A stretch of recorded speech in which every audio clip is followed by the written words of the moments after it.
டே 7 இன்னைக்கு எஸ்இஓல எதை பற்றி பார்க்க போகிறோம் அப்படின்னு பார்த்தீங்கன்னா, ஆன் பேஜ் சேஞ்சஸில் வந்து ரெண்டாவது விஷயம் என்ன மெட்டா டிஸ்கிரிப்ஷன் அப்படிங்கிறது ரேங்கிங் ஃபேக்டர் கிடையாது. டைட்டில் தான் ரேங்கிங் ஃபேக்டர்ஸ். மெட்டா டிஸ்கிரிப்ஷன் அப்படிங்கிறது வந்து ரேங்கிங் ஃபேக்டர்ஸ் கிடையாது.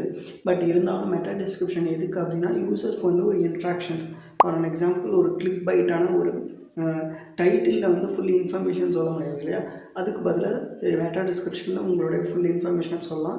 அதை வந்து பார்த்திங்கன்னா 120 கேரக்டர்ஸ்லேருந்து 150 கேரக்டர்ஸ் வரையும் வச்சுக்கலாம். போத் டெஸ்க்டாப் வந்து பார்த்திங்கன்னா 150 கேரக்டர்ஸ் ஆகட்டும், மொபைலுக்கு வந்து 120 கேரக்டர்ஸ் அப்படின்னு சொல்லுவாங்க. 150க்கு மேலே வைக்காதீங்க. வச்சிங்கன்னா உங்களுக்கு வந்து டாட் சிம்பிள்ஸ் வந்து ஷோ ஆகும்.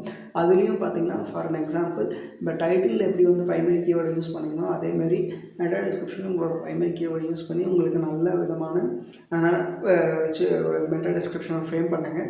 அதுலேயும் எண்டில் வந்து கால் டு ஆக்ஷன் வந்து வைங்க. கால் டு ஆக்ஷன்ஸ் வந்து புக் நோ, ஆர்டர் நோ, அந்தமாரி கீவேர்ட்ஸ் யூஸ் பண்ணி நீங்கள் சென்டென்ஸ் ஃப்ரேம் பண்ணிங்க அப்படின்னா வந்து பர்ஃபெக்ட் மெட்டா டிஸ்கிரிப்ஷன்ஸாக இருக்கும். இதை பற்றி இன்னும் சொல்கிறது, on page changes and SEO பற்றி இன்னும் தெரிஞ்சுக்கிறதுக்கு என்னை ஃபாலோ பண்ணிக்கோங்க. உங்கள் வெப்சைட்டுக்கும் நான் எஸ்இஓ பண்ணி தரணும், எஸ்இஓ பண்ணி மேலே வரணும் அப்படின்னு ஆசைப்பட்டீங்கன்னா என்னை காண்டாக்ட் பண்ணுங்கள். உங்களுக்கு வந்து கைட் பண்ணுறேன், உங்களுக்கு ஒர்க்கும் பண்ணித்தரேன்.